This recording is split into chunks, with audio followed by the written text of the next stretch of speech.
Bé, abans de entrar estrictament en el paper que en la dieta mediterrània i en la millora de l'alimentació en les escoles poden jugar els comedors escolars, vull situar un marc que ubique tot el que vaig a dir. No? Jo partís de dos qüestions que són molt importants i que són base per a qualsevol desenvolupament del que vaig a dir. En primer lloc, és la necessitat del coneixement. És a dir, el coneixement és allò que es defineix com a humans, el que es diferencia dels animals. El coneixement és l'aliment bàsic de les persones lliures en una societat que pretenim que siga justa i democràtica.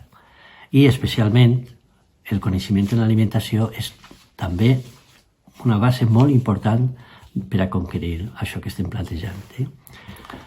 No podem deixar l'alimentació, com dia, en mans de les grans empreses de la producció, de la distribució i de l'alimentació, tot el que comporta el procés de l'alimentació, en mans d'oligopolis, monopolis, grans empreses que concebeixen l'alimentació com un negoci i els aliments com una mercaderia de les que treure la major rentabilitat possible.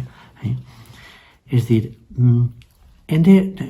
les persones tenen que conèixer els aliments i per a conèixer els aliments necessiten saber què són, d'on venen, qui es fa, com es fan, si volem trencar aquest paradigma que estava comentant antes del negoci, el gran negoci, en una cosa que està tan vinculada a la salut i a la vida humana.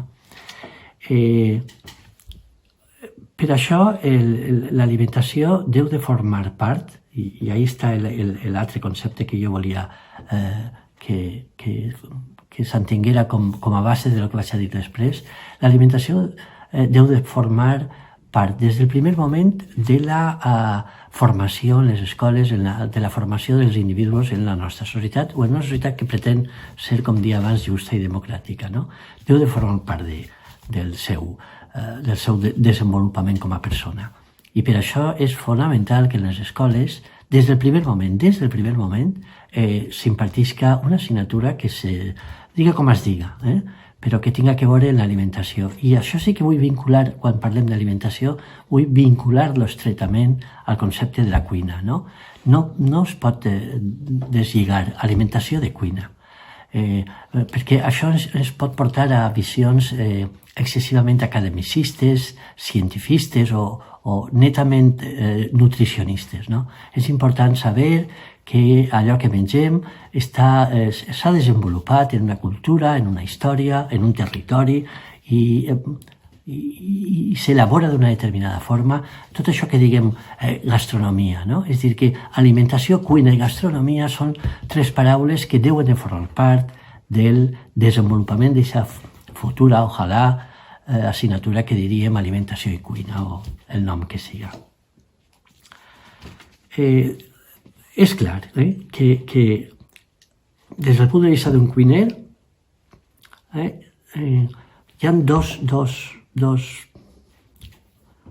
conceptes o dos formes de veure aquestes coses que estic plantejant. Un és comprendre l'alimentació, la cuina, com una ferramenta educativa. És a dir, és convenient pensar és convenient pensar i veure que la cuina, la formació en cuina té una transversalitat monstruosa, grandíssima, en totes les assignatures que interveneixen en el currículum escolar. Després les comentem, quan dono un exemple d'allò que podríem fer els comedors escolars. I també hem d'entendre l'assignatura aquesta com una educació en si mateixa. És a dir, com un instrument per a educar, per a formar en tot el currículum de matemàtiques, física, química, història, ciència, ciències naturals, biologia, geografia, etc. I també com una educació en si mateix. Què són els aliments? Què tècniques estudien, en què tècniques utilitzem s'ha utilitzat i utilitzem per a elaborar els aliments, qui es fa, com es fan, etc. Bé, entonces, Mientras tanto, és dir, mentre arribem a aquest punt, què fem? No? Pues aquí és on jo, des del meu punt de vista, crec que juguen un paper molt important els comedors escolars. Perquè els comedors escolars, en primer lloc, fan el que tenen que fer, que és donar de menjar als estudiants, als nostres fills. Però jo crec que hem de involucrar-los en un mientras tanto, en anar caminant cap a aquest coneixement d'una assignatura, aquest coneixement de l'alimentació i en l'establiment d'una assignatura, no? en el currículum escolar. Després comentaré, però deixar-ho clar abans de referir-me a ells, que és clar que en els 2, 3, no sé, com a molt 4 euros que crec que donen, que l'administració es paga a les empreses que es dediquen a alimentar els nostres fills per cada menjar, és molt difícil que els homes i les dones que treballen en aquestes empreses puguen fer allò que pretenim en l'alimentació conscient, no? Però bueno, bé, després comentem un poquet més de detall el tema. L'important és que jo entenc els comedors escolars, la feina dels comedors escolars, com dia abans, evidentment primer donar-los, però utilitzar allò que diàriament estan interrelacionant a través de l'alimentació, a través del menjar en els nostres alumnes, provocar aquesta idea de coneixement, no? És dir, per exemple, deurien establir-se jo ja des d'un primer moment una persona en les escoles, un mestre, una persona delegada de l'administració educativa que col·laborara i elaborara en l'empresa que es dedica a fabricar i a donar de menjar als nostres fills, col·laborarà en donar passos cap a aquell coneixement. Per exemple, no costaria res, o si costaria, ja que posar els mitjos perquè no costi tant, que una volta a la setmana, per exemple, es decidirà el menjar que va donar-se aquest dia, que es decidirà discutir en tota l'escola les implicacions que té en allò que diem, no? És dir, per exemple, què productes, si utilitzem, per exemple, si fem un arròs en fesols i naps o si fem un puchero, doncs tenim que involucrar a tots els departaments i assignatures en què significa un puchero. Des dels productes, qui els elabora, com els elabora, on s'elaboren, si són els mateixos productes, si els productes són d'aquest territori, si venen de fora, si venen de dins, si són de temporada, si no són de temporada. Involucrar què significa fer bullir les assignatures com física, química, què significa fer bullir els aliments per a fer-los més digeribles. I per tant, involucrar també a l'assignatura de ciències naturals. En fi, si una volta a la setmana, una volta cada cert temps, el dinar que mengen els xiquets passa a formar part de la discussió global de l'escola, estem donant passos cap a aquestes dues premisses inicials que deia jo, no? Per exemple, una altra iniciativa, sempre en aquest camí, una altra iniciativa que intervenir, quan expliquem, per exemple, física, química i processos naturals, explicar les tècniques culinàries que interveneixen a l'hora de l'elaboració d'un plat. Hi ha infinites tècniques culinàries i que les podríem utilitzar com a elements de pràctiques de les altres assignatures. Llisc, per exemple, ràpidament així, fixeu-se l'animalada de tècniques que s'utilitzen en la cuina, no? Blanquejar aliments, escaldar aliments, fregir aliments, confitar, saltejar, estofar, potxar, sofregir, dessecar, liquar, deshidratar, saonar, congelar, liofilitzar, macerar, emulsionar, marinar, en fi, orejar. I tot això són tècniques que pràcticament són tradicionals, no? Si introduïm les noves tècniques com abatiments de temperatura, cuines al buit, estem un poc no sols donant història, perquè a més la història de la civilització, de la humanitat, de la societat està molt vinculada al desenvolupament, està vinculada o quizás, com dia abans, el motor ha sigut l'alimentació i les tècniques que s'han utilitzat. Del pas, per exemple, del tema de la conservació dels aliments, de passar del tema de la salaura, del fumat, del frito a la congelació, que és un pas molt important que es dona en la revolució industrial, pues, vull dir, dona per a estudiar, per a vincular també l'alimentació a la història, a la geografia, a l'economia, no? En definitiva, cal que es desenvolupe una acció conjunta de les escoles i els comedors escolars per tal d'anar introduint als alumnes i a tota l'escola en esta línia de treball que plantejava jo, no? Hi ha també, jo crec, moltes iniciatives, a banda de donar de menjar, que són, jo crec, molt importants, no? Per exemple,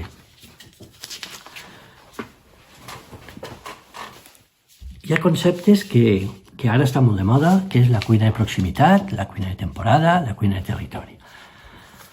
Són conceptes que cal ensenyar des d'un principi als alumnes, perquè quan estem en uns moments, i avui encara més damunt la taula, temes com sostenibilitat, salut, economia,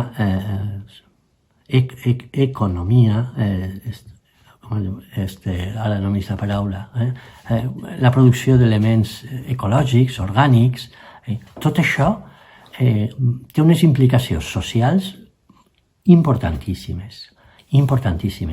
Jo vull referir-me a les conclusions que sabeu, o si no sabeu, en novembre es va fer un fòrum en Dénia en el que vam arreplegar molts experts en diferents matèries vinculades a gastronomia, alimentació, coneixement, desenvolupament social i econòmic, i una de les conclusions part de les conclusions més importants era la necessitat de la formació, del coneixement i la seva implicació que tenia en una societat més digna, més justa, més ecològica, més sostenible, perquè penseu una cosa també, i vull fer referència aquí també, és el tema de la dignificació de les persones, des de diferents punts de vista. El primer punt de vista de la dignificació de les persones és que totes les persones tenen dret a un menjar mínim i just. I això avui encara no ho tenim garantit. Justament l'epidèmia aquesta ha posat damunt la taula que hi ha moltes persones, i especialment molts xiquets, que tenen dificultats per alimentar-se en condicions normals. Desgraciadament, hi ha iniciatives com les de la Comunitat de Madrid, alimentant-los en pizzas, destruïts completament tot aquest desenvolupament cognitiu. Si el coneixement que volem impartir als nostres alumnes és menjar pizzas, tenim poc futur, des de luego. I, bueno, dia esto perquè m'ha perdut una miqueta. Sí, ja que aquests conceptes tan vinculats a la gastronomia i a l'alimentació i a la cuina com sostenibilitat, territori, que estan tan de moda, s'han d'ensenyar des de ben proper, no? I els comedors escolars poden anar avançant en esta línia. És dir, i aquí m'enganxa en el que deia al principi. Per això és imprescindible que l'administració educativa es vincule, però es vincule a tots els nivells, i sobretot a nivell econòmic. Insistisc, en el que es dona, en el que paga a les empreses per alimentar a un xiquet, és molt difícil que aquesta empresa pugui fer intervindre en les seues tècniques, en les seues elaboracions, tècniques modernes, elaboracions de proximitat, dignificació del territori, dignificació dels productors de l'entorn. És molt difícil, perquè desgraciadament l'administració té dos cares, no? Té una cara en què tenim una part de l'administració fent propaganda i fent campanyes per la sostenibilitat, per l'alimentació justa, per el pagament de preus justos i sous justos als treballadors, i per una altra, per exemple, posa unes condicions per a poder concursar a alimentar els nostres fills tan draconianes que és impossible que en aquests diners es puguen complir aquests objectius que l'altra cara de l'administració està escampant per la societat. Hi ha una contradicció que tindran que resoldre. la mateixa administració, i sobretot la tenim que resoldre nosaltres pressionant i exigint que allò, tot això que estem comentant, no? En definitiva, i per tancar una miqueta la meva intervenció, si volem una societat saludable, justa, sostenible, solidària, és precís que avancem el coneixement, especialment el coneixement en l'alimentació i en la cuina, i per tant això només serà de veritat seriós, serà de veritat creïble si es comença a ser part de la formació des del primer dia dels xiquets en l'escola. Des del primer dia fins a l'últim dia, igual que s'explica informàtica, igual que es fa deport, igual que es fa geografia, igual que es fa, en fi, totes les assignatures que ja formen part del currículum i que l'alimentació tan necessària per a la vida i la formació en hàbits, en una cuina i en uns hàbits saludables és bàsica per al desenvolupament de les persones.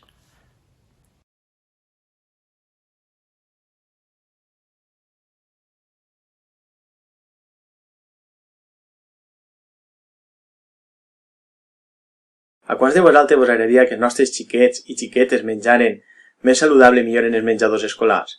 I quants de vosaltres vos agradaria viure en un sistema més sostenible entre l'agricultura, el medi ambient i l'alimentació? Vull que agrair-vos este temps o estos minuts que estareu en mi i sobretot teniu el meu compromís i vaig a transmetre tot això que he après en els últims 10 anys dins del sector de l'agricultura ecològica i l'alimentació i vaig a fonamentar esta presentació en un projecte que es diu Ecoscoles, que els seus fonaments són l'agricultura ecològica, l'educació medioambiental i l'alimentació. Per tant, jo soc José Manuel Viceto, soc emprenedor del projecte Agricologia i fundador del projecte Ecoscoles, i en el 2005 vas decidir fer un canvi en la meva vida, vas deixar tot el treball que estava fent, vas tornar al poble on vas néixer, on vas treballar inicialment i vaig iniciar un projecte en agricultura ecològica. Això estem parlant del 2006, on pràcticament l'agricultura ecològica o de proximitat no estava tan arraigat com ara, no? Ara ja sí que n'hi ha un canvi que ve per a quedar-se, afortunadament, i vaig decidir dedicar-me a l'agricultura i a la producció de verdures de temporada i ecològiques. Alguns ponents de les taules que estan en aquestes jornades subministre i a la volta subministren als nostres menjadors escolars. Per tant, el projecte Ecoscoles, com vos he comentat, té com a eslògan, podríem dir, és tot canvi comença a l'escola. És a dir, pensem que els canvis venen per aquestes generacions o aquests joves que estan en les escoles on decidiran o donaran el pas per mitjà de lo que han après en els centres educatius a fer aquest canvi, no? Per tant, el canvi ve d'aquestes noves generacions en l'escola. Com vos he comentat, este projecte es basa en l'hort escolar ecològic i l'alimentació sostenible. M'agrada posar en el que és aquesta imatge, no? En un menjador escolar, dos xiquetes abraçant-se i pràcticament en una sonrisa, no? Disfrutant o gaudint d'aquest menjar en el menjador. I per això que m'agrada molt i la intente projectar en les presentacions del projecte. El projecte, com vos he comentat, està estructurat en diferents matèries, sobretot entroncat en les ciències naturals, on treballem la sensibilització, perquè considerem que els xiquets, des que entren a l'etapa educativa, des d'infantil 3 anys fins a secundària o quan ixen de primària, tenen que estar integrant-se o assimilant uns continguts medioambientals ecològics i d'alimentació. Per tant, tots els continguts que treballem en el projecte Ecoscoles estan entroncats dins d'aquest document pont de conselleria per a que tant els mestres i professors i professores puguen integrar-los dins de l'aula. Entonces, a voltes ens diuen, no, és que en infantil 3 anys té dificultat el xiquet en aprendre l'alimentació o les plantes o l'hort, i jo sempre poso el mateix exemple. Nosaltres, des d'un xiquet en 3 anys que es veus que pràcticament en espanyals, no? Allí, i veus un xiquet que des del primer dia de classe agarra la planteta i quasi la planta del revés, és a dir, les fulles baix terra i la part de les arrels dalt terra, i a l'últim, quan s'acaba el curs, quan veus l'evolució dels xiquets, que ja ells mateixes són independents, agarren la planteta, fan el forat, la tapen, cobrixen, no? Eixe contacte que han estat durant pràcticament 6, 7, 8 mesos en el centre educatiu, tocant les plantes, coneguent els aliments de temporada i tot el que envolta el medi ambient, ¿vale? Entonces, o aquest entorn. Entonces és molt important des d'infantil treballar l'educació per a conèixer la direcció d'aquestes futures generacions i l'alimentació, no? Per tant, és important estructurar-ho molt bé i veure quins continguts i com es treballen. Després, el projecte, inicialment ens trobem amb moltes dificultats per implantar-lo en el centre. Dificultats on no n'hi ha espais verds. A dia d'avui, pràcticament els nostres centres educatius n'hi ha una gran quantitat de formigó i aquestes sessions són evidentment pràctiques on el recurs principal medioambiental és fora de l'aula o espais verds on es gastem de forma didàctica, no? I per tant, inicialment aquesta auditoria que es fan en els centres, gran part dels centres ens vegem en la dificultat que no n'hi ha espais verds i per tant intentem impulsar la creació de nous espais verds, com pot ser un hort escolar, com pot ser un galliner, com pot ser un estany d'aigua, una zona de bosc, zones aromàtiques, de plantes culinàries. Intentem crear zones didàctiques i educatives en aquest centre educatiu.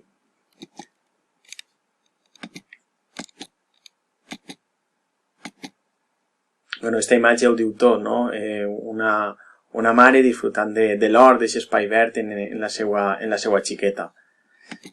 I sobretot, la importància d'aquest projecte en diversos aspectes, no? Jo ho resumisc i veureu clarament com s'estructura, com s'entronca en altres propostes o altres objectius de diferents conselleries.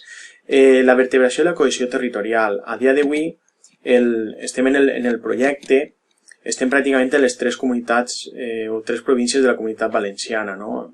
Estem en 60 centres, atenguent quasi a 6.800 alumnes i a 534 mestres, no? Ja ho dic, des de Vinaròs fins al sud d'Alacant o les ciutats, o les grans ciutats. I per tant, hi ha molta diversitat o característiques de centres, però en tots ells tenim el factor comú, que és l'hort, l'agricultura o la tradició agrícola valenciana i l'alimentació. Per tant, aprofitem aquests 2 factors per a desenvolupar el projecte i intentant veient quines són les característiques de l'entorn immediat per a apropar-les o adaptar el projecte a aquest entorn immediat. A dia d'avui, l'enfocament que estem donant el projecte, és a dir, és un projecte que ve des del claustre de professors, és a dir, no és conselleria que ha imposat un projecte, sinó nosaltres, a través de les reunions que es fan tant en equip directius, les AMPES i el claustre de professors i els tècnics d'ecoscoles, durant aquestes reunions es decideix donar el pas a mà alçar, és a dir, sí, volem impartir aquest projecte i fer una transformació o canvi en el nostre centre a través d'ecoscoles. I és ahir quan es decideix, o la fortalesa que té és que s'ha aprovat per claustre o per consell escolar, vull dir, i al final anem tots a una, anem tots en la mateixa direcció. Algunes jornades que hem fet en el professorat perquè es necessita una formació inicial, es necessita inculcar uns nous hàbits, uns nous valors a aquest professorat i aquest professorat que ho transmetisca en l'aula junt amb els tècnics d'ecoscoles, es necessita fomentar o transmetre aquests coneixements i aquestes habilitats al professorat. És important la cooperació públic-privat. Fins ara hi ha entitats públiques, alguns ajuntaments que treballen o aporten una part tècnica, una part econòmica al projecte i les entitats privades que aporten aquestes innovacions, aquest know-how a l'escola pública. i per tant la unió de la part públic-privada és molt important a l'hora d'executar aquest projecte. I per això que sempre ho diguem, en aquesta imatge és a dir, en una bola d'argila que dins té una llavor on entre la part pública i la part privada sembren aquesta bola d'argila que al final naixerà una planta o naixerà un nou arbre, un nou projecte en el centre educatiu. Estem en 29 municipis, són 29 ajuntaments que estan treballant, les conselleries, tant d'Agricultura com Educació, estan treballant per mitjà de projectes d'innovació i investigació educativa, treballant en aquest projecte on, ja ho dic, és la importància de l'agricultura i l'alimentació en els centres educatius. Al final ens donem en compte que en molts centres s'estan executant uns grans projectes però no es comuniquen. Entonces, una part fonamental que tenim que tindre en compte per a canviar aquesta tendència del menjador escolar o aquests hàbits o treballs en els centres és comunicar i difusió de les bones pràctiques, el gestionar aquest coneixement i transmitir-lo. Per això, en unes jornades que fem de presentació del projecte, s'ha realitzat un gran documental de 2 anys on visitem els centres educatius, els menjadors, la part de producció i estem treballant en eixa línia. En la pàgina web de ecoscoles.org hi ha part d'informació, altres s'està executant, però hi es pot trobar gran part d'informació de materials pedagògics que s'han desenvolupat, material bibliogràfic i estem assistint a les jornades tècniques científiques que es poden fer i ahir és un exemplar com el nou conseller Marçà que diu les ecoscoles són clau en la innovació educativa valenciana i ahir estem treballant en eixa direcció o com apropar eixa alimentació de proximitat i ecològica als menjadors i com, a través de la sensibilització i la consciència d'eixes noves generacions del professorat, de les AMPEs i a partir d'ahir fer el canvi dins del menjador. Hem travessat barreres, ja ho dic, en poc de temps, este projecte va iniciar en el 2014 i ara ja estem pràcticament a les 3 províncies i creant aquest trànsit d'informació i coneixement entre tots els centres de la comunitat valenciana. Apropant al carrer, sobretot al carrer, aquesta comunicació important als xiquets i als nous mestres. L'alimentació, clar, un pilar fonamentació és sostenible, és a dir, sostenible és proximitat, el més fresc possible al menjador, ecològica, sense productes químics de síntesi, i treballar en una sostenibilitat tant econòmica, tant pel llaurador, com les parts o restauracions col·lectives o menjadors de cuina directa. Per tant, és importantíssim aquesta sostenibilitat per a que tots dins de la cadena puguen treballar i puguen viure de lo que ells realment volen, no? Hi ha algunes imatges de menjars que portem a diferents menjadors i un exemple de quan fem les ble de les carrotetes, la credilla de la nostra pròpia finca d'agricologia i com veureu el resultat que els xiquets molt diuen, és que està boníssim. I estem millorant l'entorn immediat, és a dir, gràcies a aquest projecte d'ecoscoles s'ha pogut insertar laboralment a gent en el bancal, en l'agricultura, sent un objectiu clar del primer pla de producció d'agricultura ecològica de la Conselleria d'Agricultura, com per mitjà a través d'un projecte d'educació s'està insertant laboralment a gent, a jóvens en el bancal i poder viure de lo que realment els agrada. I després, el canvi medioambiental, a tots ens agrada veure els camps verds, no? Gràcies a aquest projecte, bancals completament que estan abandonats han començat a treballar en la producció de verdura ecològica. I al final, la innovació està present en el projecte. És important la innovació i arriba un moment que veus a diferents agents que estan treballant en la mateixa línia de l'alimentació i escolar i decidim donar el pas a les col·laboracions a través de convenis de la Universitat Politècnica de València, a través de col·laboracions en els propis planteristes, en la Societat Espanyola d'Agricultura Ecològica, en la Fundació Herbes del Molí, i tots són col·laboradors que aporten coneixement dins del projecte i a la volta es transmeteix aquest coneixement als xiquets, no? Per a que puguen treballar i puguen conèixer la realitat de l'educació. I per tant, arribem a un punt on la importància d'este projecte o cada una de les fases ens donem compte que estem en direcció en els objectius que marca Europa. És líder. El projecte busca una vertebració i cohesió territorial, un dels objectius o una línia clara d'Europa. Busca la cooperació públic-privada, està donant-se en el projecte. És un enfocament ascendent, és a dir, partís des de l'aula fins a dalt de les conselleries. Està permitint unes connexions en xarxes, en diferents agents, de transversalitat del sector, és a dir, de l'alimentació, de l'agricultura, del medi ambient, està integrat i, per tant, la innovació està present en cada una d'aquestes etapes. És important saber cada un dels punts i es veiem que a través d'aquest projecte s'està aconseguint, no? I bueno, això és el que vull que en aquests 15 minuts que tenim de ponència, el poder transmitir i el poder ajudar-vos per a que estiguem ahí, el sector sobretot el fomentar aquest sector de l'agricultura, integrar-lo en alimentació sostenibles i per nosaltres els reptes futurs van cap a la sensibilització i la consciència d'aixòs xiquets per a que s'introduïsca una nova alimentació i una alimentació més sostenible en el menjador escolar ecològic. Moltes gràcies i espero que us hagi agradat. Fins després.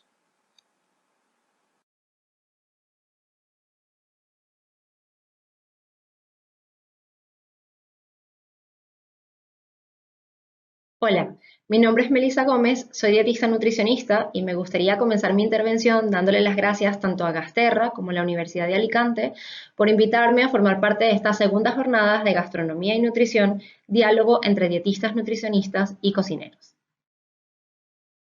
Me gusta también comenzar siempre mis intervenciones declarando mis conflictos de interés. Yo desempeño mi trabajo a nivel profesional tanto dentro de NutriKids como en Centro Aleris, como en colaboración con Juan Yorca. De hecho, uno de los proyectos que les voy a comentar hoy, todo ha sido tanto co-creado como llevado a cabo de la mano de Juan. Además, soy miembro de diferentes asociaciones, siendo la más relevante para nuestro encuentro el pertenecer al Colegio de Dietistas y Nutricionistas de la Comunidad Valenciana o Codinucova. Hace poco más de 3 años, tanto Juan como yo, en el desempeño de su profesión, se encontró con que existía esta necesidad por la mejora de los comedores escolares.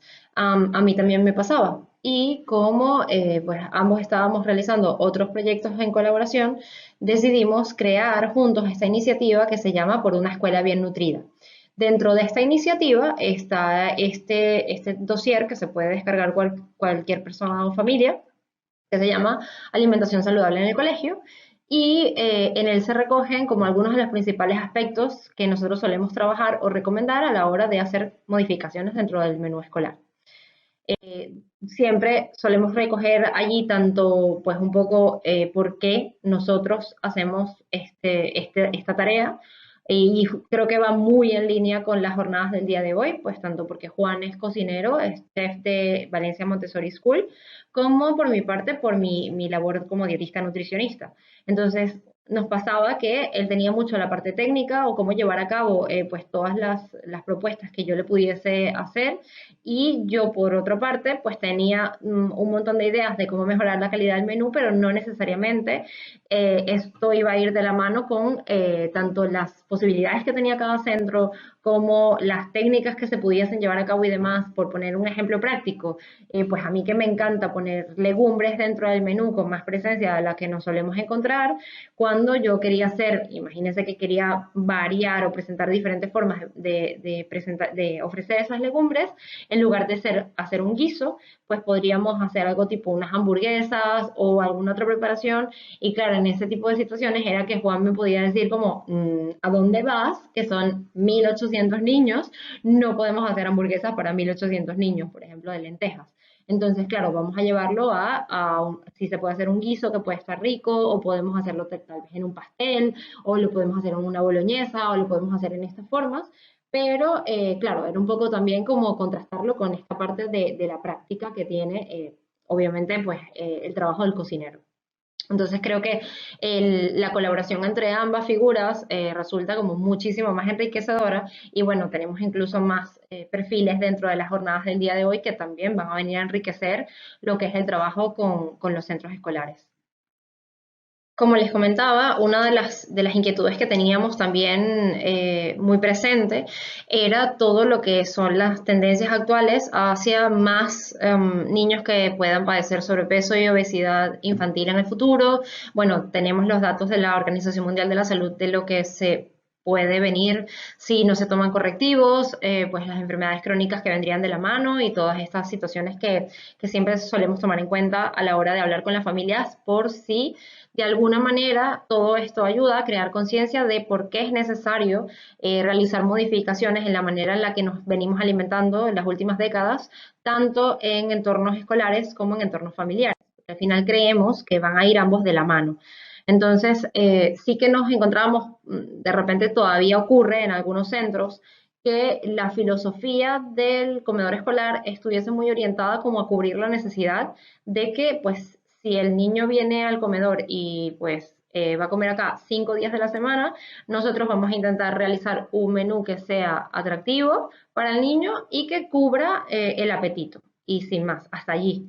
Entonces, estaba como un poco más centrado en el tema de la cantidad, de que ofrezca una cantidad, el niño coma una cantidad suficiente, con eso muy en mente, pues no entraba tanto en el tema de la calidad y tiende a ir muchas veces todavía, porque todavía pasa con muchos menús, en detrimento una de la otra. Tal vez habría que buscar la manera, ¿no? Y eso es una de las cosas que podremos también discutir en nuestro encuentro, de que ambas vayan de la mano en lugar de que las cosas que tienden a ser como más atractivas resulten ser además las menos recomendables, ¿no? Las más pues precocinados, en frituras, rebozados y demás.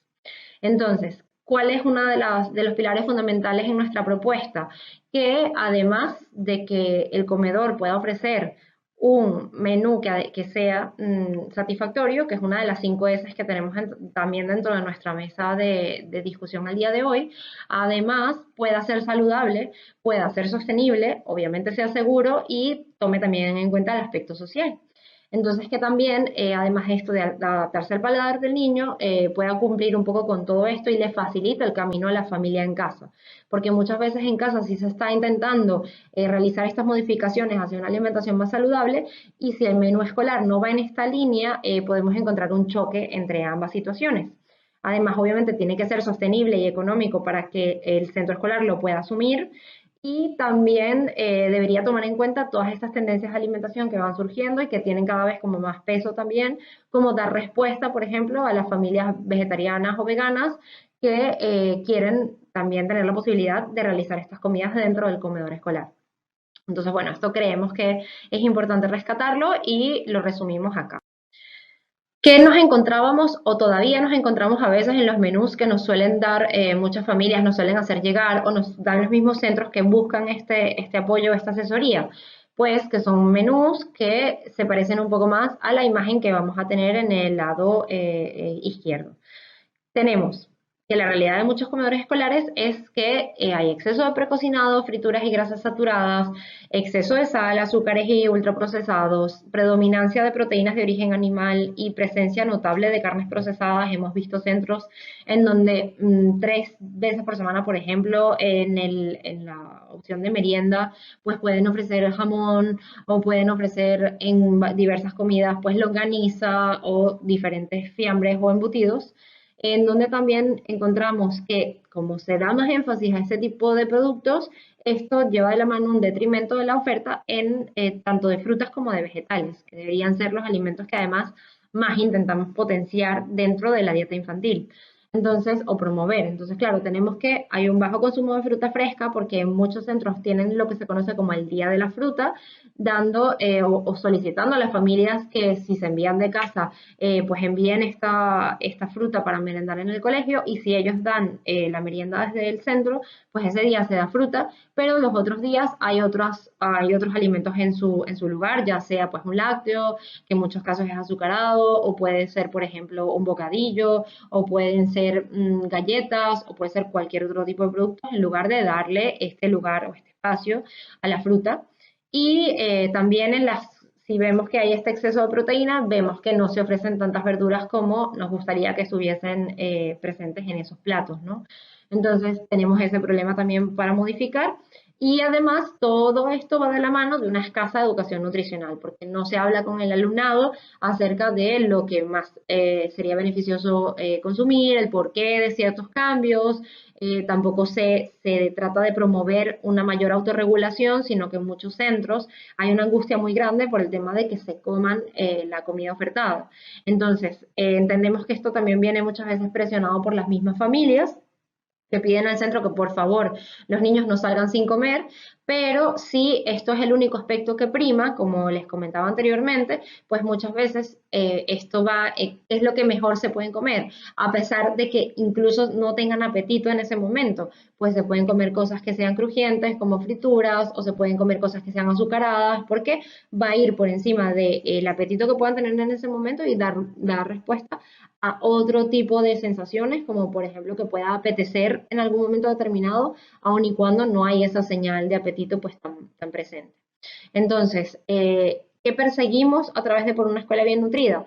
Que haya una mayor presencia de frutas y de vegetales, que haya todos los días, sea el día de la fruta, todos los días haya oferta de fruta o a modo de postre de la comida, como también en las meriendas, que se sustituyan estos precocinados por alimentos frescos, que haya mayor presencia de proteínas vegetales como legumbres, y que todo esto también vaya de la mano de una educación alimentaria, no solo al centro, no solo a los profesores o los monitores que acompañen a los niños a la hora de comer, sino que también pueda permear a las familias y a los propios alumnos al momento de ofrecer estos menús.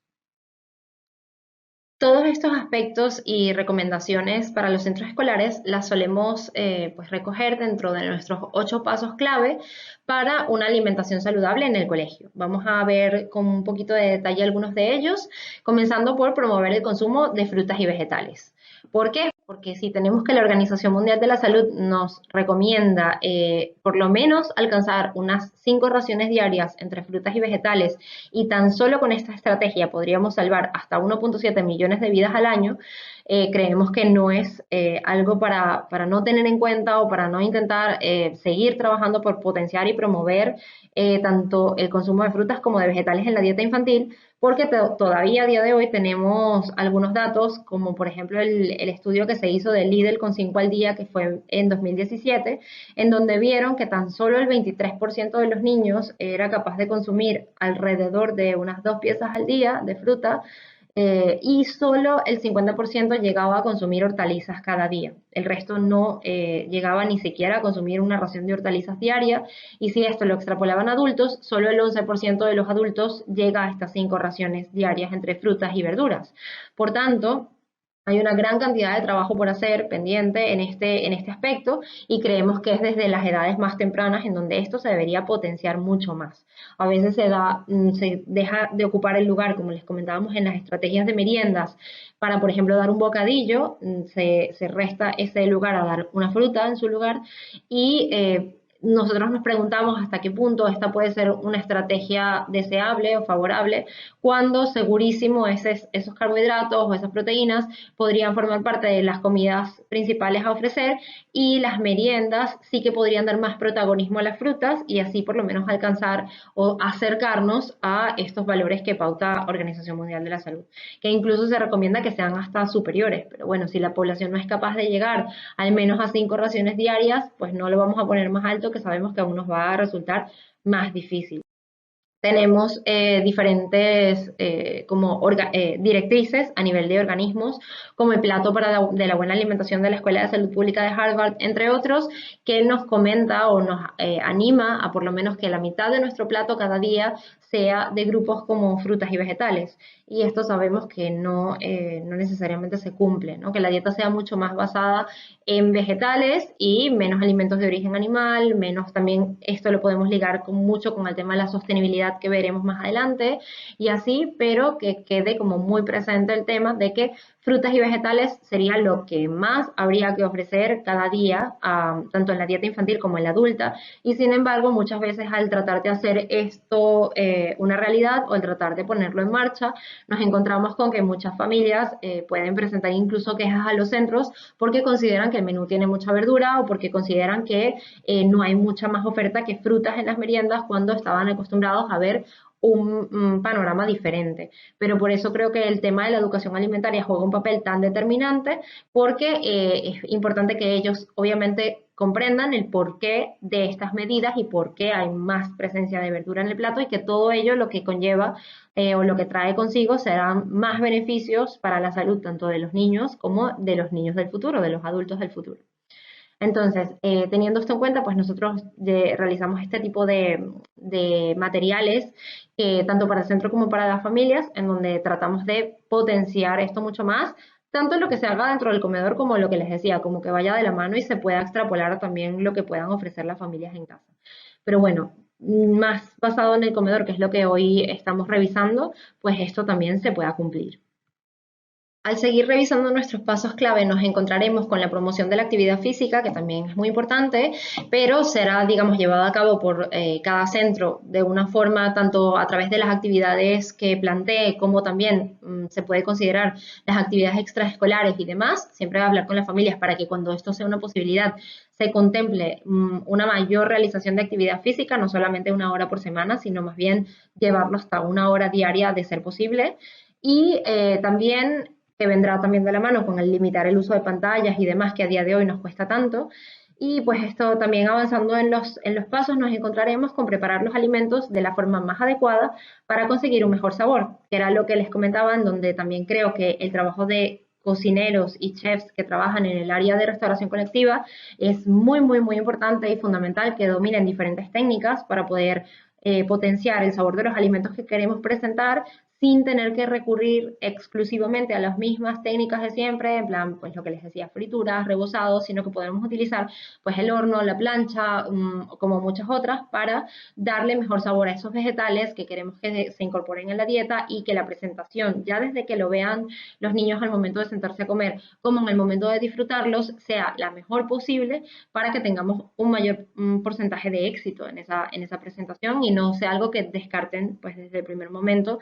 Muchas veces al dar las charlas a las familias lo comentamos con el tema de, por ejemplo, las verduras de hoja verde, el brócoli y así, que no es lo mismo un brócoli que esté cocinado al punto, en donde realmente tiene un color brillante, que invita a probar, que está crujiente y demás, que uno que ya pasó el punto óptimo de cocción y está pues ya pues todo blando, o como el color ya está un poco tirando más hacia un poco más marrón y menos verde, como brillante, ¿no? Está un poco más apagado. Entonces, claro, esto sería un poco recomendable a la hora de presentarlo. A veces sabemos que por el tema de en dónde se prepare la comida y en dónde se ofrezca, o que se prepare con anticipación, no es tan sencillo, pero por eso es lo que les decía, de que intentar optimizarlo o presentarlo pues lo mejor posible. Luego, en el tema de promover conductas alimentarias adecuadas, siempre presentamos el documento de la Agencia de Salud Pública de la Generalitat de Cataluña, donde creemos que se resumen súper bien las responsabilidades de los adultos y de los niños, sobre todo también en todo lo que es el tema de la autorregulación, que consideramos muy, muy importante. Y siguiendo con los pasos, tenemos garantizar el consumo de alimentos saludables desde la primera infancia, para lo que nos basamos pues mucho en este triángulo de la alimentación del Instituto Flamenco de la Vida Saludable. Creemos que es como la representación más fiel a lo que sabemos a día de hoy, lo que deberíamos evitar, lo que deberíamos incluir, y así, un poco también dejando de lado carnes procesadas, azúcares, todo esto. Y también pues proporcionar herramientas de educación nutricional a los niños, a los adolescentes y a las familias, como les comentábamos, pues también dejarles tanto a ellos, formarlos tanto a las personas que están involucradas en toda la cadena, desde que se preparan los alimentos hasta que llegan a los niños, incluyendo profesorado, monitores y demás, como dejar algunos dosieres con información como esta que les presento en mi presentación, para las familias, para que ellos dispongan de información a la hora de poder ofrecer a sus hijos pues la alimentación más saludable posible. Entonces, el también dejar toda esta información a la mano, creemos que puede ser de apoyo. Ejemplos de meriendas, ejemplos de desayunos, de las comidas que hacen en casa, que tomar en cuenta, pues todo esto también que quede pues lo más claro posible, porque sabemos que hay cantidad de mitos en torno a la alimentación que es bueno ir poco a poco desmontando.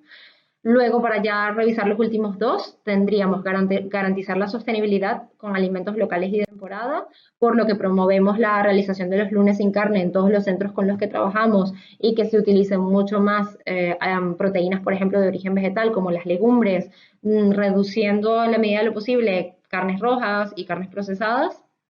sobre todo también el tema de las carnes rojas y la sostenibilidad, creemos que es importante. Y por último, sustituir productos azucarados y frituras por alternativas saludables. Con todo esto, creemos que nuestras propuestas están bastante en línea con las recomendaciones que veremos el día de hoy en nuestra mesa redonda, que sea, además de ser satisfactorio y seguro, que creo que con el tema de la seguridad ya sí que se venía trabajando mucho el tema de alérgenos alimentarios y todo esto, que los centros lo cubriesen, pero creo que nos falta un paso más en el tema de que sea saludable, de que sea sostenible y que sea también, pues, contemple ese factor social y de compartir que pues vamos a ver en muchos de los centros con los que estamos trabajando, que sea un momento de disfrute para los niños, que nos enseñe a cultivar esos buenos hábitos que queremos para el futuro y que realmente lo podamos llevar a cabo, que no es tarea fácil porque siempre, por ejemplo, a nosotros nos ha ocurrido que al momento de ponerlo en marcha, hay centros en donde se puede poner en marcha desde el principio, sobre todo si trabajan con niños más pequeños, de una manera como más completa, más integral y que la aceptación sea mayor, mientras que si trabajamos con centros de niños hasta 18 años, pues nos cueste un poco más llegar a ese resultado final que esperamos y tengamos que ir de forma más paulatina, haciendo los cambios como de forma un poco más progresiva para que no tengamos una respuesta pues tan como contraria a lo que estamos buscando ni cueste tanto ir incorporando esos hábitos.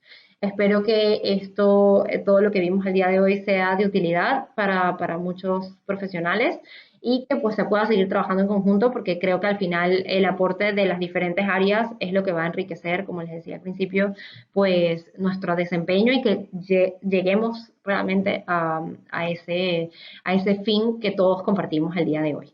Muchísimas gracias y seguimos compartiendo. Nos vemos igual por redes y muchísimas gracias obviamente una vez más a la universidad por invitarnos a formar parte de esta presentación.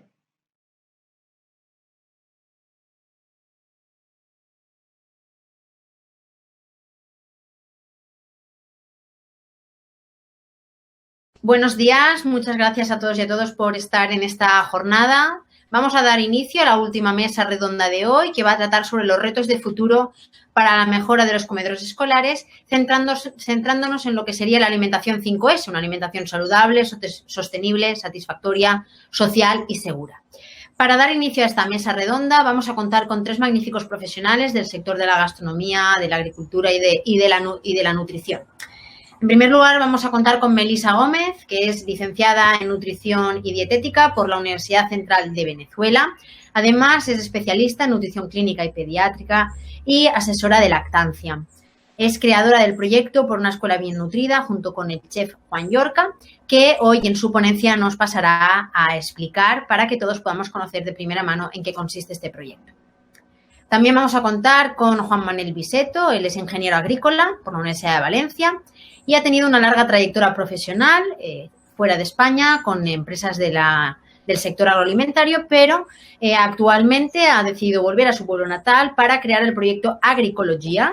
Es un proyecto de agricultura ecológica y sostenible y además es el impulsor del proyecto Ecoscoles, que pasará a detallarnos y para que conozcamos en su ponencia.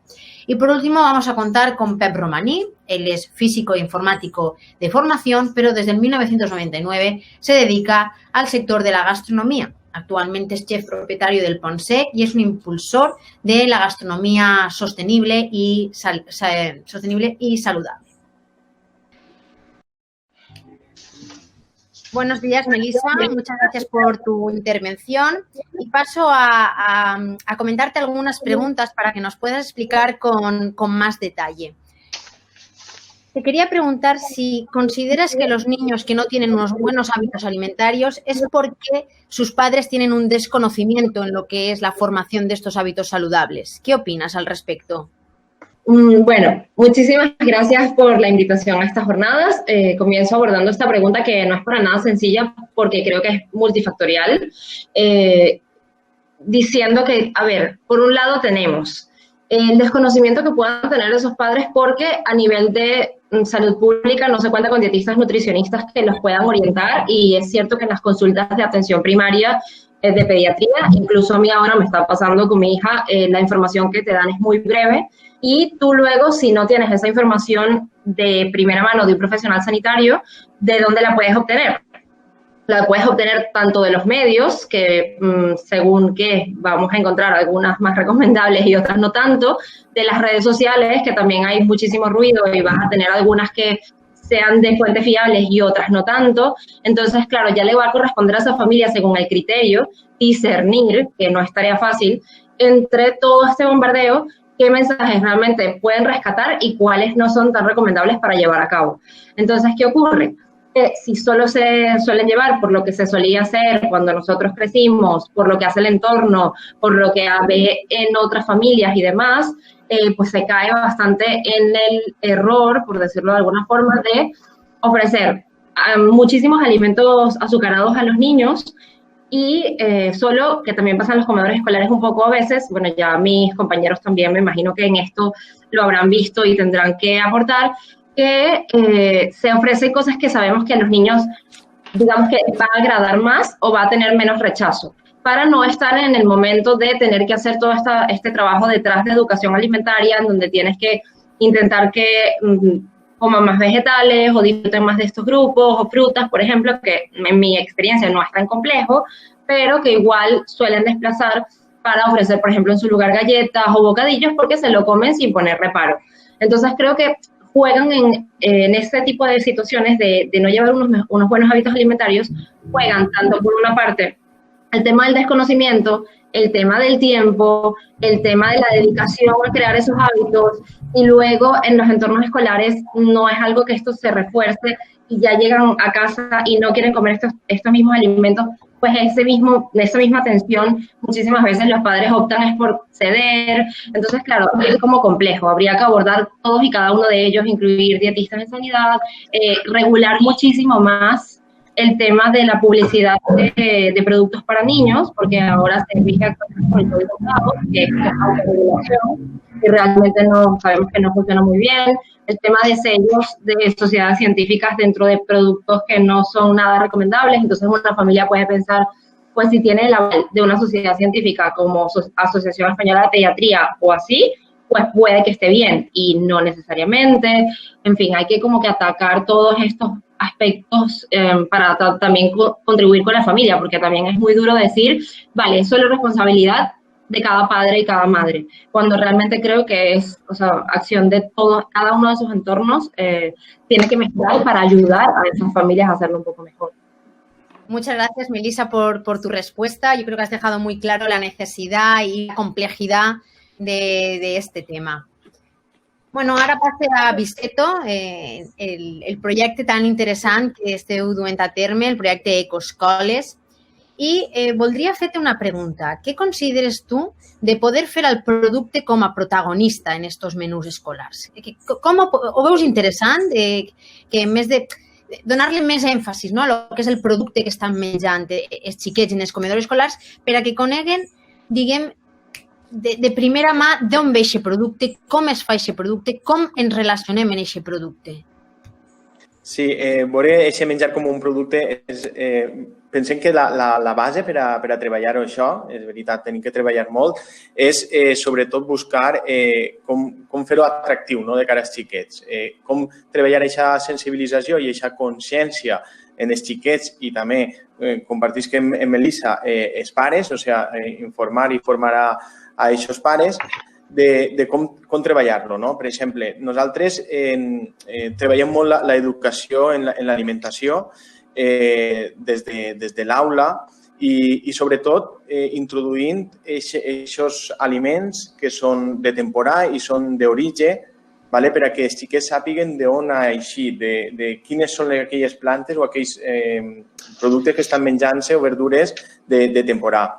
I sobretot el combinem, el fem atractiu com buscant els colors, les diferents formes, les coses, històries que n'hi haguen darrere d'aquests aliments, per a que els xiquets sàpiguen en tot moment com s'ha conreat i després com s'ha collit i com s'ha elaborat o com s'ha menjat en la cuina. Per tant, buscar aquesta unió entre l'hort, l'aula i el menjador. Entonces, pensem que és aquesta la forma d'introduir com a producte aquest menjar. Moltes gràcies, Viceto. Com comentes, és molt important, no? Fer el producte com a protagonista per a unir, no, el que has comentat, l'hort, l'escola i el menjador. Bé, ara passe a parlar en Pep, que crec que has tratat un tema molt important, que és el coneixement.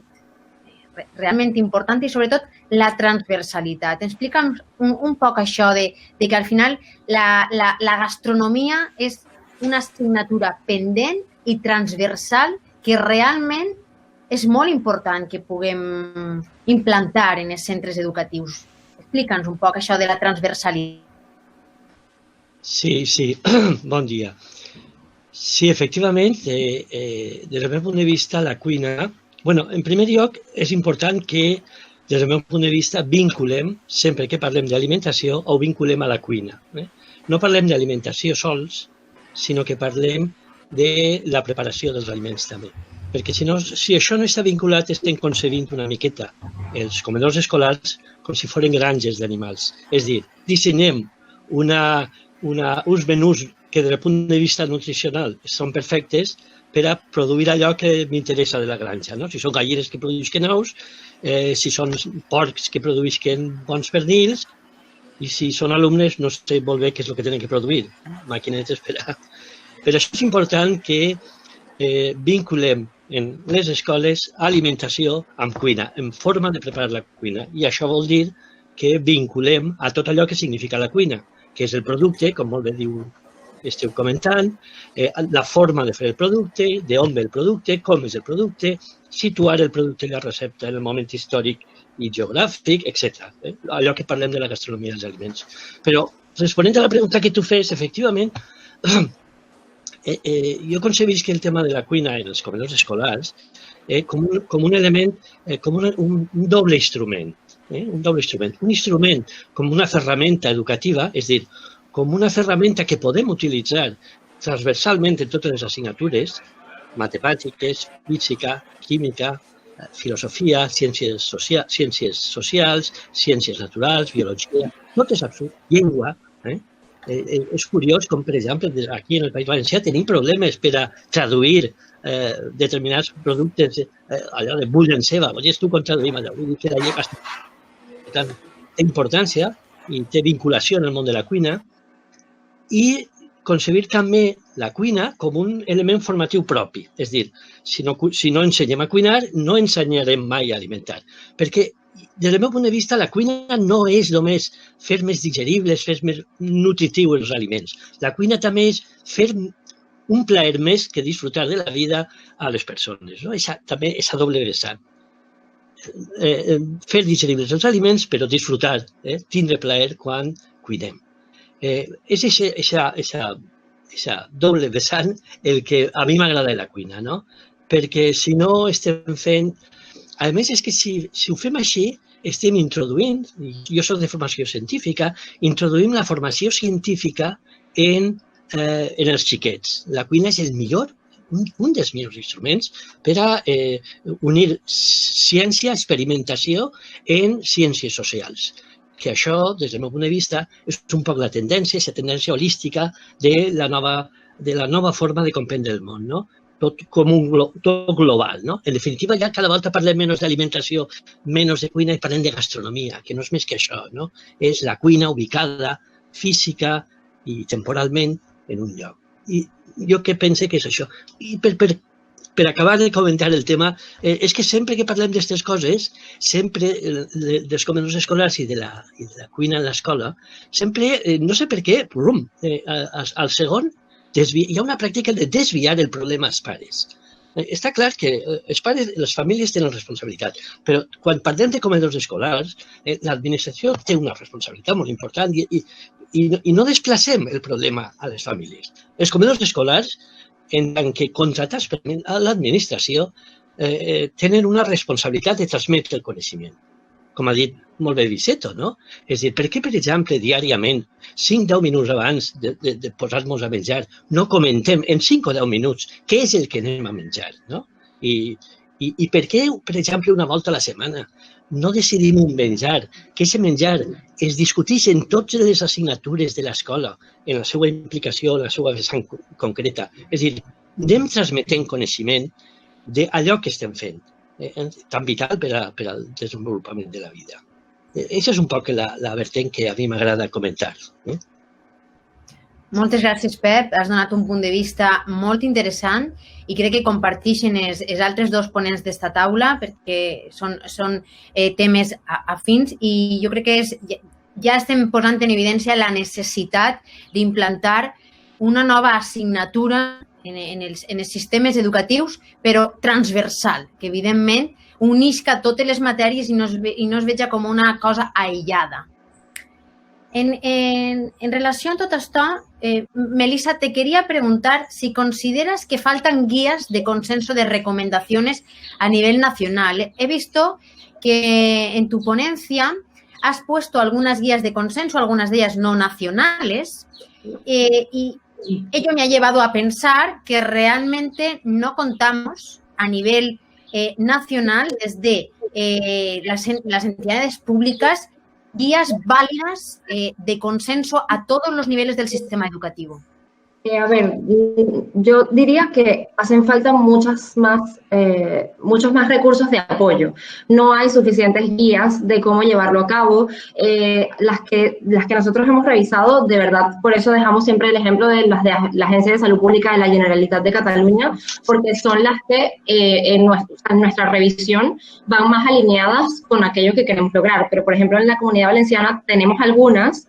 Es verdad que el Codinucova, por ejemplo, tiene como un documento de buenas prácticas y hay algunas directrices, pero con todo ya esta base, que puedes estar bien para eso, para ser de base, creo que hay que dar un paso más, porque todavía en algunas puedes encontrar como, por ejemplo, determinados productos que tal vez no sería tan recomendable que se ofreciesen en el comedor escolar, siguen estando presentes o siguen siendo como muy flexibles en este tema. Y pues no sé si el resto de ponentes de esta mesa compartirán mi visión sobre esto, pero nosotros sí que pensamos mucho que siendo el centro escolar un lugar de aprendizaje, un lugar en donde los niños comen 5 veces por semana, vamos a dar la mejor opción que tenemos para dar. O sea, no vamos a dejar este tipo de cosas, pues estos precocinados, estas cosas que luego en casa, pues si la familia tiene un día muy ajetreado y quiere dar alguna de estas cosas, pues bueno, eso ya queda de cada parte de cada quien. Pero que el centro escolar no tuviese que recurrir a este tipo de prácticas. Entonces creo que en ese sentido necesitamos como directrices más claras, bueno, justamente como lo estaba comentando Pep, el tema de que hubiese pues unos reglamentos, ¿no? que fijasen un poco más desde la administración cómo serían unas buenas prácticas, una supervisión mayor, porque luego están los documentos, pero nadie supervisa si eso realmente se está llevando a cabo de esa manera o no tan así. Entonces, bueno, en ese sentido creo que tenemos muchísimo por mejorar. Esperamos en parte que este tipo de jornadas sirvan para pedir, ¿no?, a las entidades públicas los cambios, ¿no?, que desde los diferentes profesionales implicados en estos comedores escolares ven estas carencias e intentamos, pues, entre todos, que se llegue a mejorar, porque al final lo que queremos es la salud de los escolares y sobre todo la educación en buenos hábitos alimentarios. Y como has comentado, pues realizan casi más comidas en los centros educativos que en los hogares. Así que o intentamos mejorar esta nutrición, esta alimentación, esta gastronomía en estos centros escolares, o realmente estaremos generando adultos con pues, carencias de educación nutricional muy, muy importantes. Vicent, volia preguntar-te, el teu projecte d'Ecoscoles has comentat que s'aprova, no?, en consell de cada una de les escoles, en els claustres. Jo volia preguntar-te, aquells centres que no decideixen unir-se al teu projecte, realment, clar, el que es veu perjudicat és l'alumnat. I consideres que Conselleria hauria apostar més per aquest tipus d'iniciatives i que no siga el propi centre educatiu el que decidisca o no, sinó que vinga ja des de Conselleria una recomanació clara per a que els centres s'adherisquen? La iniciativa realment naix de les pròpies escoles i arrel d'això és per mitjà del Consell Escolar format pel claustre de professors i les AMPEs és on decideixen implantar aquest projecte estructurat en el centre. Com comentava el company Pep, el projecte s'entronca en diferents matèries. Vull dir, és que l'agricultura com l'alimentació és transversal en diferents. El projecte que nosaltres treballem en Ecoscoles és l'agricultura, per tant, entronca molt bé en les ciències naturals.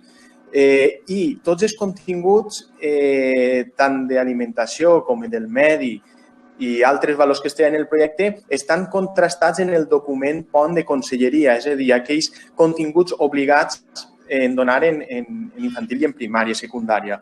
Per tant, intentem ajustar el projecte el màxim possible de la normativa o els decrets que tenen en les escoles. Per tant, encara que la iniciativa la té el col·legi, les administracions, com molt bé heu dit en la taula, haurien de recolzar aquest tipus d'iniciatives. I innovadores, perquè al final les innovacions poden vindre pel sector públic però també pel sector privat. Per tant, és molt important que les administracions es coordinen molt bé. Estem parlant nosaltres d'un sector que és l'educació, però el sector o Conselleria d'Educació, però la Conselleria d'Agricultura hauria també de recolzar. Igualment, la Conselleria de Sanitat. Per tant, pense que estan en la mateixa línia, però hem notat la falta de coordinació. Jo m'explique. En el projecte, encara que és un projecte educatiu, s'està complint en aquest projecte el treballar en els menjadors escolars ecològics en com alimentant els menjadors de proximitat i de manera ecològica. Això, en el projecte educatiu, ens ha permès insertar laboralment a joves en el camp i, per tant, estem complint un dels objectius prioritaris del primer pla de producció d'agricultura ecològica de la Conselleria d'Agricultura. És a dir, per mitjà d'educació estem treballant la Conselleria d'Agricultura i també sanitat. Vull dir, és que vegeu que hi ha una relació directa en les administracions, directes en les escoles. Moltes gràcies. Sí, és una manera de veure que realment, quan parlem de menjadors escolars, no sols ens hem de centrar en una conselleria d'educació, perquè treballarien de manera aïllada, sinó que necessitem de la coordinació d'una conselleria d'agricultura i una conselleria de sanitat, perquè al final la paraula alimentació o gastronomia té aquests tres vessants. Per tant, és sumament necessari que a l'hora de fer qualsevol document de consens no sol es treballi des d'una sola conselleria, sinó que hem de treballar des de les tres conselleries importants. En aquest sentit, ha eixit un decret, no sé si el coneixeu, que és el decret per fomentar la dieta mediterrània en els centres públics de la Comunitat Valenciana, on ja estan donant unes pautes per a que els centres públics puguen tindre un percentatge d'agricultura ecològica, un percentatge de productes locals o quilòmetre zero. Considereu que, llanço la pregunta als tres, considereu que aquest tipus de decret ens pot ajudar a millorar? Com veieu que formen un decret de recomanacions? Bueno, vaig estar en una presentació que es va fer així la Marina per banda de la Conselleria d'Educació d'aquest decret, no? I allí es va fer palès, es va posar de manifest que era un pas endavant important, però havia un defecte de partida i és la visió, o sigui, un punt de partida bàsic, i és que en els 2-3 euros o 1,50, no sé exactament, no recorde, que dona l'administració a les empreses dels comedors escolars per alimentar els xiquets, és impossible, fa molt difícil el donar passos endavant en una alimentació sana, saludable, ecològica, perquè són molt pocs diners per a poder comprar i, a més, això lliga en el preu necessàriament digne que s'ha de pagar als agricultors, no? És a dir, que si jo només tinc €1 per alimentar a un xaval, doncs, evidentment, m'he d'anar a comprar, entre cometes i en tots els respectes, als xinos, perquè, si no, no puc donar de menjar als xiquets, no? Això un poc talla totes les perspectives. I la segona cosa que es va posar de manifest és que si jo dins l'escola tinc una màquina que només dispensa productes que tenen poc sucre, etc., el xiquet se'n va per la porta i se'n va a la màquina de la gasolinera d'enfront i es compra el producte que vol. És a dir, que és clar que és un pas endavant, però és un pas molt parcial i molt molt poc transversal, és a dir, no es pot globalment dir que estem per productes sostenibles i després permetre en el carrer, dins de les escoles no, però en el carrer sí, que hi hagi productes que no siguin ni saludables ni... es van comentar mil detalls, no? Pues, carregar més d'impostos a aquells productes que porten més sucre, de forma que siga més difícil l'accés, etc. No? Hi ha una sèrie de productes. Melissa ha comentat una cosa que és molt interessant, o tu, Anna, i és la necessitat de que en les escoles hi hagi algo que siga com un comissionat, que siga el responsable d'establir la relació en els comedors escolars. És a dir, que si el comedor escolar va a la seua i en l'escola, pues, salvo algun mestre voluntàriament i voluntariosament vulgui establir algun contacte, cada apartat va pel seu compte. No? Amb la qual cosa, torne a dir, l'administració té que establir dins de la seva comunitat com fer més estrets els vínculs entre l'escola i el comedor escolar i l'activitat que l'ICETO està portant endavant de la importància de vincular l'aliment a la seva producció. No? És a dir, que els alumnes sàpien que quan mengen alguna cosa, això ho fa una planta, no ho fa Mercadona ni Carrefour, sinó ho fa una planta que tenen allà al costat. Entonces, tiene que haver en les escoles un responsable, un mestre responsable, siga del departament que siga, d'establir aquesta relació tot en camí d'arribar a un moment en què la cuina i l'alimentació sigui una assignatura curricular com és les matemàtiques, les físicas, les ciències naturals o lo que siga, ¿no? Sí, a mí también me gustaría añadir a eso y creo que es importante que eso, además de que haya una revisión, se delimite un poco mejor el cómo llevar esas recomendaciones a la práctica. Porque en muchas ocasiones que nos encontramos nosotros al revisar menús que existen en diversos centros, que por ejemplo dejan 2 días de pasta ecológica o un alimento concreto como ecológico, pero el resto del menú no va como mucho en consonancia con lo que se está buscando, que es que, por ejemplo, si eso, lo que justamente el trabajo que está haciendo también dice todo con respecto al tema de incorporar más, pues si queremos, a nosotros también nos interesa desde el punto de vista nutricional, incorporar mucho más que son frutas, legumbres, verduras, todo esto, pues aprovechar esa oportunidad para que sea ese tipo de alimentos el que se esté potenciando. No al final dejar simplemente el tema de pasta ecológica y el resto del menú un poco desastre y pues ya estoy cumpliendo con esta recomendación. No. Entonces, claro, ahí creo que hace falta un trabajo mayor del por qué se hace esta recomendación, qué es lo que se está buscando, si se está trabajando ese objetivo o no, porque si no es como que el esfuerzo se queda por el camino y al final no termina de cubrir el objetivo que realmente se pensava en el inici. Sí, respecte al decret, pense que es va iniciar en el 3% d'alimentació ecològica en els menjadors escolars, així en la Comunitat Valenciana. Un 3% és molt poc en la totalitat, conforme ha comentat Melissa, pot ser pasta, pot ser qualsevol cosa. No sé si es hauria d'especificar molt més. Sé que s'està treballant en les modificacions. Crec que ara anem a passar entre un 5 i un 10% en breu. Sobretot a la part que m'afecta a mi, és a dir, com a productor de proximitat, clar, el 3% aquest pot ser l'agricultura ecològica o l'alimentació ecològica ja és global. Això ja podem dir que podem comprar tomàquets d'un altre país o la fruita. Entonces estem complint amb aquests mínims en el menjador escolar. Sí que dona el passet el decret d'alimentació de proximitat o productes de proximitat que també està regulant-se, però es hauria de treballar un poc més el tema dels productors locals i comarcals, perquè pense que si es treballa molt bé podem fer un canvi en l'agricultura molt important i realment gent dedicar-se al camp. Que la imatge que hi ha actualment és bancals abandonats, gent que ja no vol dedicar-se al camp.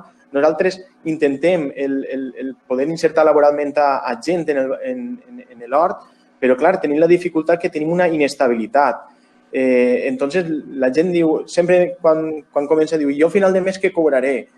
Nosaltres portem quasi 15 anys. No enseguida. I nosaltres portem quasi 15 anys al sector i de veritat que cada any és una loteria. Ara en el Covid-19 Nosaltres estem treballant pràcticament el 80% en els menjadors escolars. Què ha passat? Hem passat del 100% al 0% i hem tingut que reconvertir-nos. És que el camp és així. Per tant, necessitem una estabilitat i aquesta estabilitat pot ser augmentant aquest percentatge de menjadors escolars per proximitat i ecològic. Entonces, això donaria estabilitat en el camp. Moltes gràcies, Vicito, per la teua visió, que jo crec que realment ara en el que has comentat per la crisi sanitària, el sector agrícola, ja parlant de la sostenibilitat, s'ha vist un poc perjudicat, però jo crec que a la volta també ha hagut un major increment d'intentar buscar el producte que tenim a prop. És a dir, donat aquesta crisi, també ha començat un poc d'incertesa a veure del producte d'on ve, si ve de fora, si no ve de fora, no? I crec que això ho hem d'intentar promoure més per a que els ciutadans coneguen què tenen al seu voltant, perquè moltes voltes es desplacen X quilòmetres a un hipermercat, mentre que a poquets quilòmetres tenen un productor local que està produint una gran quantitat de fruites i verdures sostenibles que milloren el medi ambient i, sobretot, que fan recircular l'economia. Al final, a mi m'agrada molt comentar una terminologia que és Mediterranean Diet 4.0, que al final és economia, és salut, és sostenibilitat i és caràcter social. I això és el que hem d'intentar promoure, este círcul que al final es tanca, però que té 4 pilars fonamentals i que sols buscant el que és la sostenibilitat, la salut, el caràcter social, anem a beneficiar a la societat en conjunt. Com bé comentava Melissa en la seva intervenció i altres ponents, la clau en alimentació 5S, la part de la seguretat alimentària ja l'hem cobert durant molts anys, ja hem vingut treballant en el que són les al·lèrgies, les intoleràncies o les contaminacions creuades. Això jo crec que ja ho tenim un poc solucionat i ara ens queda sobretot treballar la part saludable. Bé, ja duem anys intentant revisar aquests menús escolars, ja hem incorporat alguns dietistes nutricionistes per a que revisen aquests menús, però encara queda fer una major comprovació, però sobretot jo crec que el que ens queda és treballar la sostenibilitat, el caràcter satisfactori, perquè una cosa que heu coincidit tots és el disfrutar en el menjar. És a dir, els xiquets sols menjaran allò que els agrada. Per tant, hem d'aconseguir que allò que els agrada siga saludable i sostenible. I el caràcter social, perquè al final l'alimentació, la gastronomia o el que és la dieta mediterrània, que és en allò que treballo jo, té un gran component social. És a dir, ens relacionem en el menjar i d'unes maneres concretes. Vicento posava una foto en la seva ponència de dos xiquetes en la taula contentes, abraçant-se. Té un caràcter social, és a dir, compartim en la taula, ens relacionem alrededor d'una taula. I això crec que també és el que ens queda treballar, perquè moltes voltes els menús escolars els xiquets ho veuen com una obligació. És a dir, fins que no te ho acabes no t'alces. Què fem? Què estem fent? Què estem transmitint en això? Perquè el xiquet acaba avorrint realment el plat que té davant. Ja siga un plat de llegums o un plat de peix. Per què? Perquè les sensacions que percibeix el xiquet són negatives. Per tant, ja se'n va una percepció que en vez de ser un lloc de relax, d'interconnexió, de comunicació, d'alegria, és tot el contrari. Per això jo vos llanço la pregunta de com podem aconseguir un equip multidisciplinar, és a dir, què importància li veieu a crear un equip multidisciplinar i què professionals creu que deuen d'estar en aquests equips multidisciplinars per aconseguir un comedor escolar com volem, és a dir, en totes les claus que estem parlant. Vull comentar una experiència, en la línia del que estaves dient, Anna, una xicoteta experiència que conjuntament vam fer Vicento i jo, o vaig participar en Vicento en una escola aquí a Dénia, de que d'un hort escolar que gestionava ell en els alumnes, a primera hora del matí, junt amb els alumnes, vam anar a collir diferents productes vegetals. Vam tindre sort que damunt hi havia herbes mengívoles d'estes silvestres en la cara nord de l'edifici.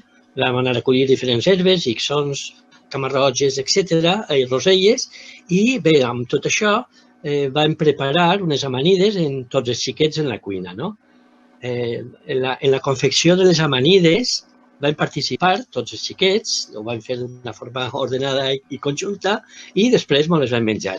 I curiosament, és en la línia del que estàveu dient, els xiquets que no mengen mai verdures, que no mengen fruites, vam afegir alguna fruita, estic pensant ara que no estava en l'hort, com freses, també que vam posar, no sé si alguna taronja, els xiquets vam anar traient ingredients i es vam dir, comentàvem els ingredients, i en definitiva vam acabar muntant una ensalada que col·lectivament després van disfrutar i els xiquets se la van menjar, i això que és impossible aconseguir que els xiquets mengen verdura, van menjar i a més en barallant-se, no? A veure qui servia més en el plat, etc.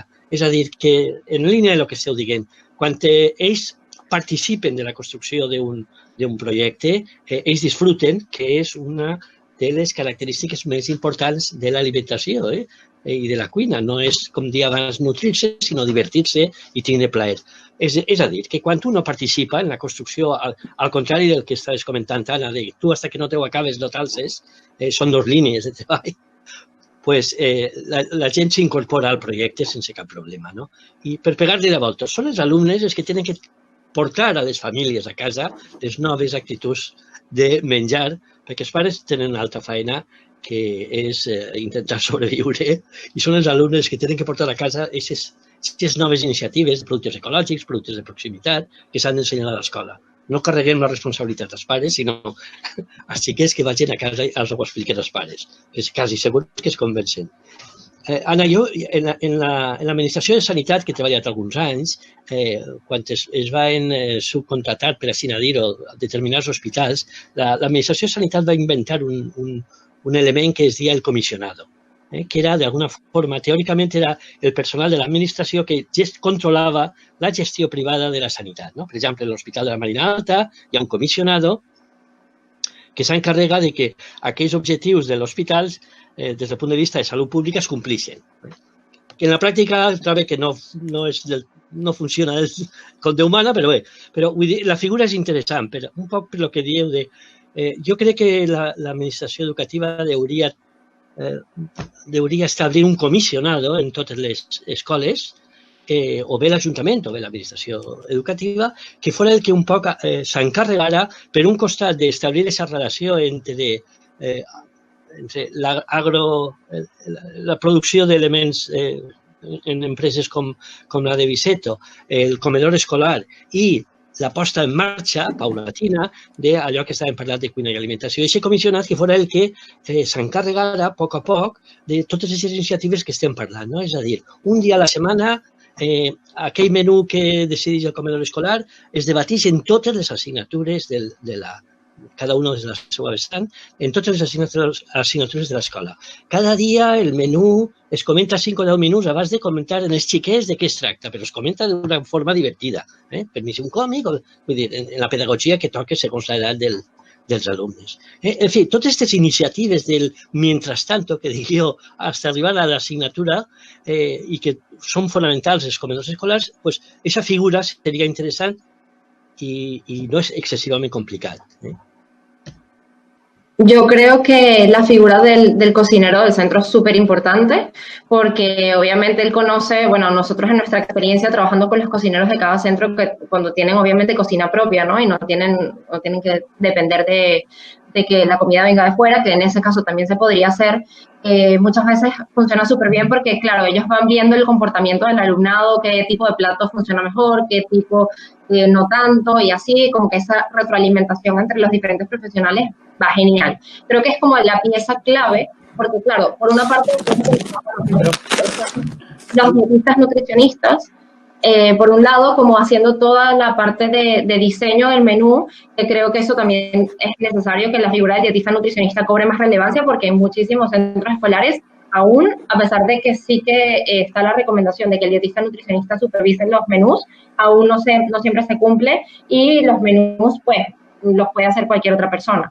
Entonces, claro, el dietista nutricionista va a, digamos, primar el tema de la salud y buscar, también vamos a pensar en sostenibilidad y también vamos a pensar en todo esto, pero, claro, nosotros vamos a hacer como una sugerencia al centro de cuál sería como el mejor tipo de platos a ofrecer, y la figura del cocinero en ese caso, por eso creo que es importantísimo trabajar de la mano, porque yo puedo hacer propuestas que tal vez no calcen con las capacidades de este centro o con los gustos de este lugar, o etcétera, etcétera. Entonces, claro, ahí es el cocinero el que con esa información nos va a poder, siempre vamos a poder ir como construyendo el mejor menú para el centro, y el mismo cocinero va a estar en contacto también con los productores locales y va a ir conociendo como todas estas iniciativas que también puede traer de la mano al centro. Y es todo esta puesta en marcha sin olvidarnos de todas las personas que acompañan a los niños al momento de la comida, o sea, ya sean monitores o profesores los que lo estén acompañando a la hora de la comida, porque ellos también, a través del modelaje, que a nosotros nos ha pasado incluso que de repente si a ellos no les gusta tanto y ya ponen alguna mala cara o hacen algún comentario, luego este plato no tiene tanto éxito o no funciona tanto, porque yo siempre les digo que, a ver, una cosa son las creencias que nosotros traemos, de esto de que a los niños no les gustan las verduras, pero basta, con seguro les ha pasado a ustedes, con hacer actividades con ellos, como decía bien Pep, de incluirlos a ellos en actividades. A mí me ha pasado haciendo talleres que luego son los primeros que prueban las cosas, las frutas siempre se me terminan cuando hacemos algún taller, o sea que si les das la oportunidad muchas veces, y lo están haciendo en un entorno lúdico, agradable, muchas veces sí que lo van a incorporar. Entonces creo que esas ideas tenemos que tratar de ir quitándolas para que desde los adultos, o sea, desde los profesores, monitores y demás, no se sigan perpetuando, y pues todo esto como que se engrane en favor de que ellos reciban al final un plato que sea, lo que estábamos viendo, los profesionales, que sea saludable, porque ya el dietista nutricionista se aseguró de que todo esto estaba cubierto, de que sea seguro, de que sea sostenible, de que estamos tomando producto local, de temporada, que esté presentado de la mejor forma para que sea satisfactorio. O sea, creo que al final con los monitores también tratando de cuidar este ambiente, sea un entorno social de disfrute y donde se pase bien. O sea, yo creo que si están todos estos como personajes incluidos dentro de la planificación, funcionaría mejor. Lo que pasa es que a veces va como cada uno por su parte y esto no se engrana. Entonces creo que eso es lo que faltaría. Sí, jo pense que és fonamental un equip multidisciplinar, professional. Jo de l'experiència que estic tinguent, l'iniciar este treball en els menjadors escolars ecològics, veig tres papers fonamentals, que és, per un costat, el llaurador, l'agricultor que subministra els aliments o bé directament a cuina, que el llaurador porta directament a cuina, o bé a través d'una empresa de restauració, que tenen un paper molt important a l'hora de treball en les escoles. I després està la part de nutricionistes i cuiners que aporten aquest valor nutricional en el plat o més atractiu i de més. Entonces, algunes empreses de restauració col·lectiva disposen d'aquest servei i altres el subcontraten fora. Per tant, a nivell del llaurador, ajuda molt el que, o bé, treballar en una planificació, en un cultiu tancat, que és el que normalment estic treballant ara, és a dir, carrotes, cebes, bledes, espinacs, encisams, tancar a un any vista, planificant el cultiu, o bé de manera esporàdica, que potser és una cosa que ha treballat molt en els nutricionistes i en les empreses de restauració, és a dir, en un moment donat, per exemple, tenim un altre excedent de cultiu i això com ho traslladen al menú del menjador. És una forma important per ajudar al llaurador i a la volta el nutricionista heu d'incorporar-lo en el seu menú. Per tant, és important a l'hora d'aquests tres agents, que és l'empresa de restauració, el llaurador i el cuiner i nutricionista. Després, altres, com heu comentat,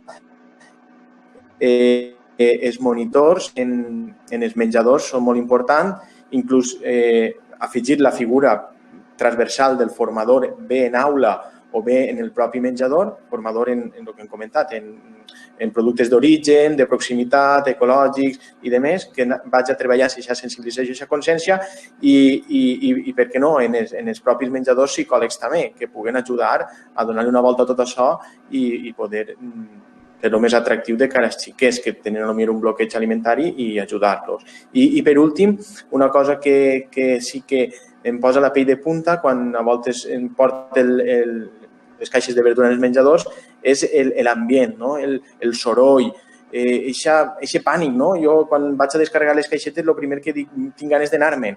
Vull dir, jo no sé els xiquets com estan menjant en 20-30 minuts en aquest entorn, no? I per tant, a lo millor un agent important a l'hora de treball seria no ho sé, uns dissenyadors en espais, en llocs i tal, no? Que seria una figura també important a tindre en compte. Que en esa misma línea que dice Biseto, a mí me pasa perfecto con el tema de los platos. Siempre lo comento, que es como, tenemos que buscar una manera de hacer el plato como un poco más atractivo, porque es que la bandeja en la que se suelen servir muchas comidas ya de por sí plantea ya desde el momento de servida un reto muy grande de hacer atractivos estas comidas cuando ya la manera de servirlo no acompaña. Entiendo que a nivel logístico es muy difícil, no sé cómo se puede hacer, pero bueno, siento que en esto tenemos que seguir buscando opciones porque es que a veces no es como la forma más, la presentación no es la más atractiva.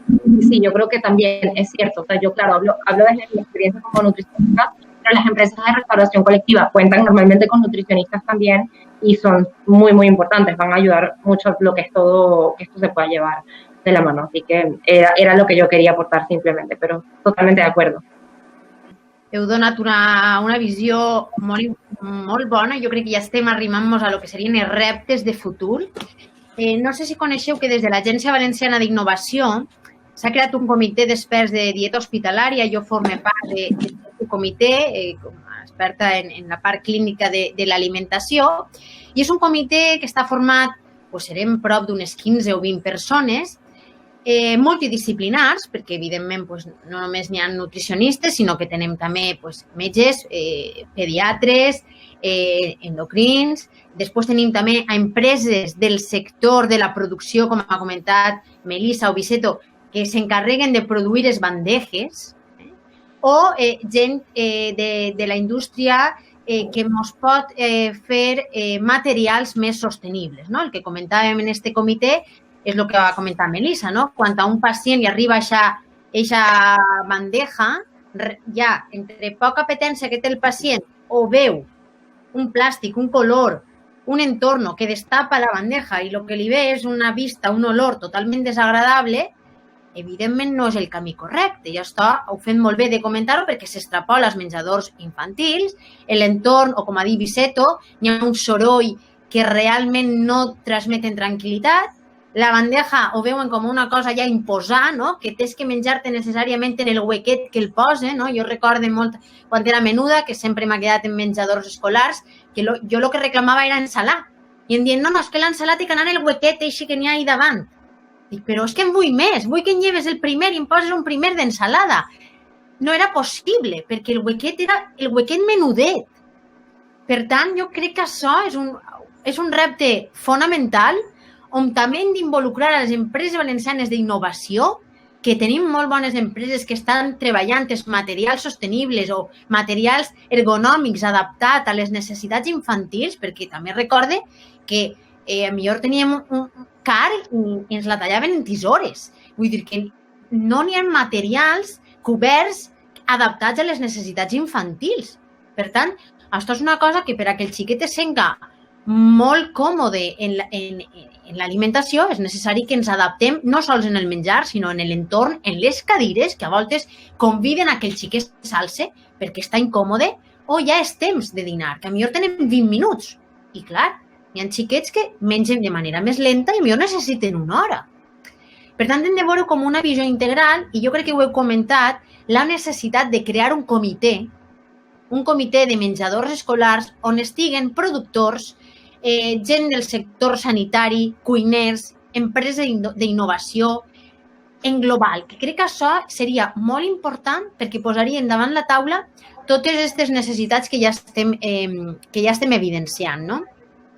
Per acabar, m'agradaria que cada un de vosaltres llançara una frase de reflexió, no? Una frase que considereu de reflexió important que fora necessària incorporar a estos menjadors escolars. Ja hem parlat de molts temes, però per a concluir, una frase que cadascú diria en el seu àmbit de treball que veuria necessari incorporar. L'alimentació està vinculada estretament en la cuina i això té que acabar sent una assignatura en tot el currículum escolar. Si no, no tenim futur. En mi caso voy a pedir una vez más mayor promoción de frutas y verduras. 5 al día es lo mínimo. Vamos a intentar que el día de la fruta sea todos los días, o sea que realmente es algo bastante alcanzable y que la verdura tome más protagonismo. Eso hace muchísima falta y no es tan complicado. La verdad es que creo que es bastante fácil, solo hay que querer.